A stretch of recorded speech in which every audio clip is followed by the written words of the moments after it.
Bonjour et bienvenue pour le tuto gua sha visage. On va commencer par activer la chaîne ganglionnaire qui se situe au-dessus de la clavicule. Pour ça, on va effectuer des petites vagues. La pulpe des doigts vient légèrement crocheter sous l'os. On effectue la manœuvre plusieurs fois en partant du centre du corps vers l'extérieur des épaules. Ensuite, on vient activer la chaîne ganglionnaire sous la mandibule. De la même manière, on vient effectuer des pressions le long de la mandibule en essayant de passer légèrement sous l'os. De la même manière, on part du menton pour arriver jusqu'aux oreilles. Effectuez cette manœuvre plusieurs fois. Je vous présente maintenant l'outil qui est un gua sha cœur de chez Santara Holistic. Il a une forme de cœur avec une grande oreille, une petite oreille, un creux du cœur, un côté drainant, une pointe de cœur et un côté à dents.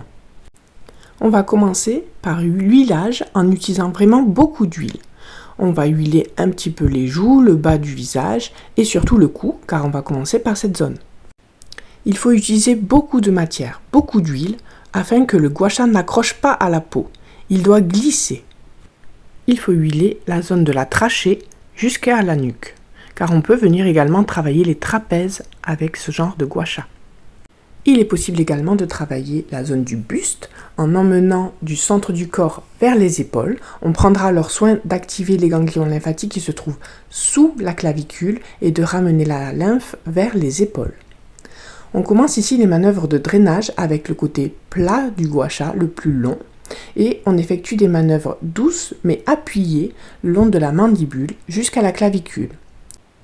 Pour augmenter la détente, effectuez des allers-retours en appuyant légèrement plus sur la descente que sur la remontée. On effectue également des pompages au niveau de la clavicule et on passe à l'autre côté. On peut changer de main pour s'habituer et avoir une dextérité supplémentaire et détendre un petit peu le côté gauche qui a déjà bien travaillé. De la même manière, on part de la mandibule jusqu'à la clavicule, puis on peut effectuer des allers-retours. Attention à l'angle du gua sha, il doit être toujours à 45 degrés par rapport à la peau. Une fois les manœuvres de drainage effectuées des deux côtés, nous allons redessiner l'ovale du visage en utilisant le creux du cœur. Pour cela, on place le gua sha au niveau du menton, puis on prend l'angle de 45 degrés vis-à-vis de la peau et on vient étirer jusqu'à l'oreille. La grande oreille du gua sha vient passer sous la mandibule afin d'activer encore la chaîne ganglionnaire et de ramener du ganglion qui se trouve sous le menton jusqu'à sous l'oreille. Ensuite, on peut effectuer une manœuvre de détente du scom, le muscle que l'on voit s'étirer de l'oreille jusqu'à la clavicule. Pour cela, on va pivoter le gua sha vers l'arrière, la grande oreille passe à l'arrière de l'oreille.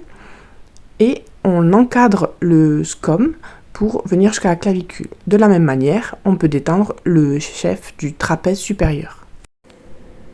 Une fois le premier côté effectué, passez au second. De la même manière, on part du menton, on place l'angle du gua sha à 45 degrés vis-à-vis de la peau, l'oreille du gua sha, la grande oreille en bas de la mandibule, et on pivote pour longer le scom. On effectue la manœuvre plusieurs fois.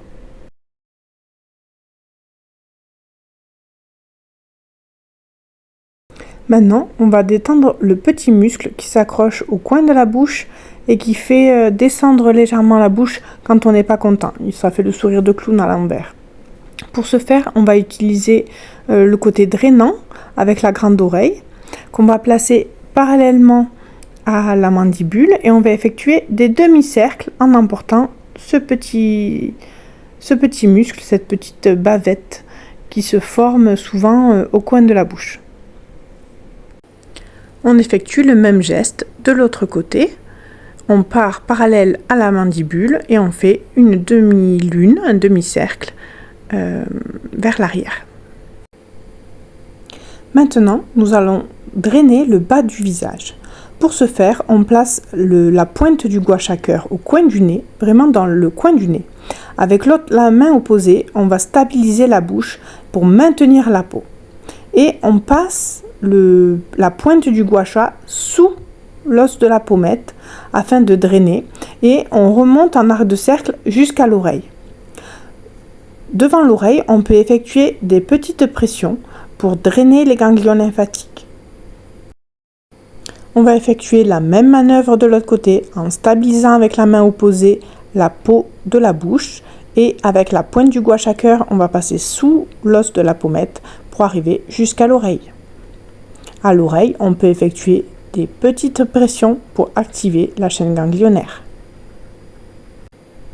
Pour travailler maintenant le sillon nasogénien, la ride qui se forme au coin du nez jusqu'au coin de la bouche, on va placer ses deux doigts sur la ride puis écarter pour tendre la peau et accéder au creux de la ride.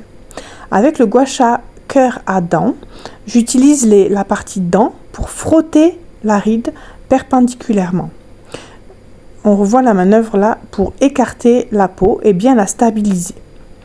Vous remarquerez que je ne contracte pas les autres muscles de mon visage. J'utilise vraiment mon autre main pour tenir la peau, la stabiliser. C'est essentiel pour ne pas abîmer la peau et pour ne pas défaire le travail effectué d'un côté puis de l'autre.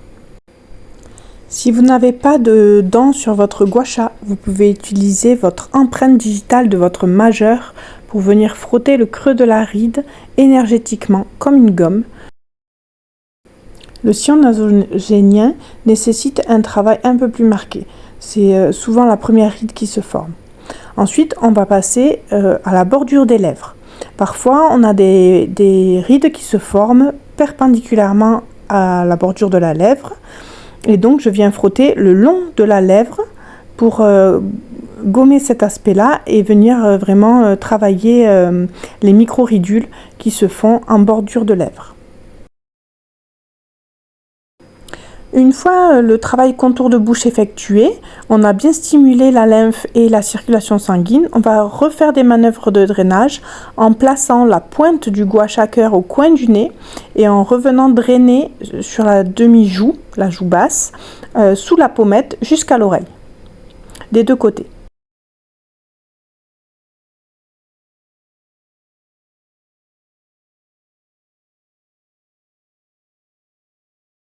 Et puis, on va redessiner la pommette. Donc, repérez bien vos os qui forment votre pommette, car on va maintenant placer le gua sha à 90 degrés par rapport à la peau. Et on va dessiner la pommette, puis finir par une petite manœuvre de drainage. Donc, on fait un arc de cercle sous la pommette. Et à la fin, on peut incliner légèrement le gua sha pour venir drainer jusqu'à l'oreille. Stabilisez la peau avec votre autre main afin de vraiment conserver le travail qui a été effectué sur la bouche. On voit déjà la pommette qui s'est bien redessinée. On effectue le même mouvement de l'autre côté. Alors on a toujours une dextérité meilleure d'un côté que de l'autre, mais je vous invite vraiment à changer de main. De la même manière, j'effectue un arc de cercle et je finis par une petite manœuvre de drainage. La peau peut marquer un peu. Selon la qualité de la peau ou la contracture des muscles, on peut appuyer plus ou moins. Attention à ne pas vous blesser si vous avez peu de muscles ou peu de peau, c'est-à-dire une peau fine et une musculature assez sèche, à ne pas venir trop taper contre l'os. On a terminé le travail sur la joue basse. On va travailler la joue haute au-dessus de la pommette en passant du fascia du nez jusque sur la tempe. On va prendre le gua sha à plat, vraiment posé à plat sur la peau. On va huiler très fortement cette zone et une pression assez légère parce qu'en fait la peau est très fragile. On le voit, moi j'ai des poches, je suis d'ailleurs un peu cernée. Et en fait, ça vient drainer jusqu'au coin de l'œil. Mais si on appuie trop fort et qu'on tire sur cette peau, en fait, on risque d'accentuer la poche en la faisant gonfler. Donc, on a effectué la manœuvre d'un côté, on effectue la manœuvre de l'autre côté. Donc, je mets le côté drainant vers l'œil pour bien tenir le gua sha, l'avoir bien en main, le poser bien à plat en partant de la base du nez et je remonte jusqu'à la tempe. J'ai effectué la manœuvre plusieurs fois et j'ai pris soin d'huiler correctement mon visage et la zone que je travaille. On va continuer le drainage et le dessin de la pommette en mettant la grande oreille vers le haut, la petite oreille vers le bas et en plaçant le creux du cœur au coin du nez et on suit la pommette. On ramène le gua sha jusqu'au cuir chevelu. On effectue la manœuvre plusieurs fois, d'un côté puis de l'autre, avec le gua sha quand même presque à plat. On va travailler maintenant le contour de l'œil avec les pattes doigts qui se forment au coin de l'œil extérieur et également l'ouverture du regard en plaçant, en cherchant la queue du sourcil.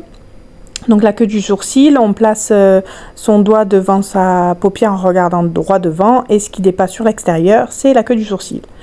J'effectue des manœuvres de glisser assez rapides et pression assez soutenue. Vous voyez que je place aussi bien mes doigts que mon gua sha vraiment sur l'extérieur du sourcil.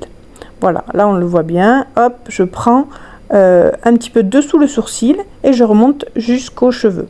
Si on n'a pas peur de salir les cheveux, on peut même monter sur le cuir chevelu parce que le fascia s'étend jusque sur le dessus du crâne et ça fait un bien fou, une détente très agréable. Donc j'effectue une manœuvre assez tonique, assez généreuse également, parce que tout de suite c'est très efficace et ça ouvre, voilà, ça ouvre énormément le regard. Ensuite je viens travailler donc les pattes doigts en utilisant les dents du gua sha.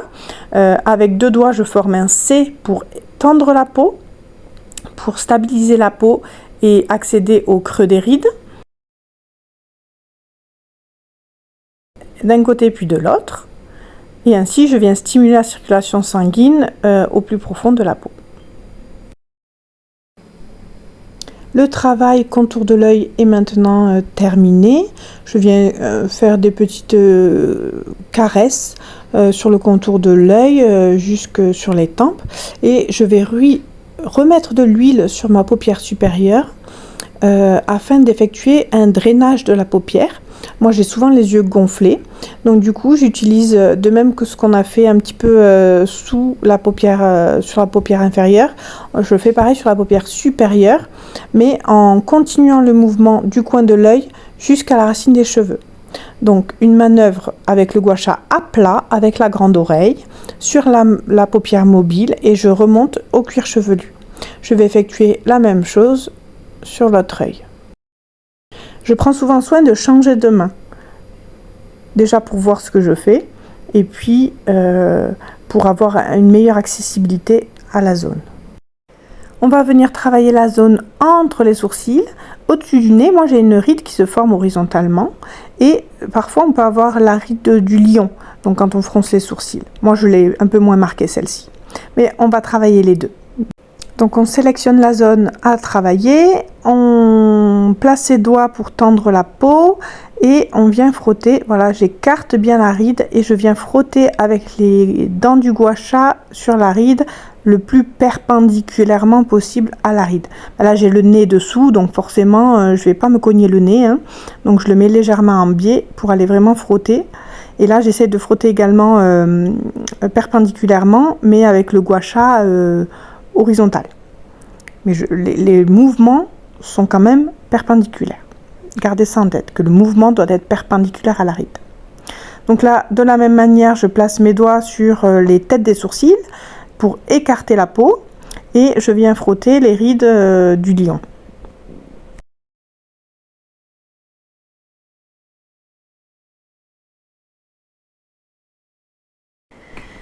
Alors, les rides qui se forment sur le front. On utilise le côté drainant, donc le côté plat le plus long. Je viens mettre ce petit creux dans la ride. Et en fait, comme le front, c'est un fascia, il y a très peu de muscles. Donc c'est très dur, c'est une surface très dure, elle demande beaucoup de douceur. Et donc je viens placer le côté drainant dans la ride et j'effectue des petites vagues pour vraiment détendre le fascia. Je tiens le gua sha à son extrémité pour que les vagues soient le plus longues possible. Maintenant, je passe à une manœuvre de drainage. Je pars de l'arête du nez et je vais remonter jusqu'au cuir chevelu. Si bien sûr ça ne nous embête pas de salir les cheveux, on peut passer sur le dessus du crâne. Donc là, c'est une manœuvre très légère, c'est vraiment une caresse. On vient drainer la peau, on vient drainer le travail qu'on vient de faire. On emporte la lymphe vers les ganglions lymphatiques. Donc, je pars de dessous le sourcil, de l'arête du nez et je remonte jusqu'au cuir chevelu. On va terminer en effectuant des manœuvres de drainage. Donc, pour faire la joue complète, je vais placer le côté drainant le long du nez, de l'arête du nez. Et je vais amener jusqu'à l'oreille, puis descendre jusqu'à la clavicule. D'un côté, puis de l'autre. Je change de main. De la même manière, sur le coin du nez, et j'amène jusqu'à l'oreille, puis je descends vers la clavicule. Donc là, c'est des manœuvres assez légères, on a bien huilé, donc vraiment, ça est censé bien glisser. Ça, c'est pour éclaircir le teint, et s'il n'y avait qu'une seule manœuvre à faire en moins de 2 minutes, ça serait celle-ci. C'est la fin de ce tuto et je vous remercie. À bientôt!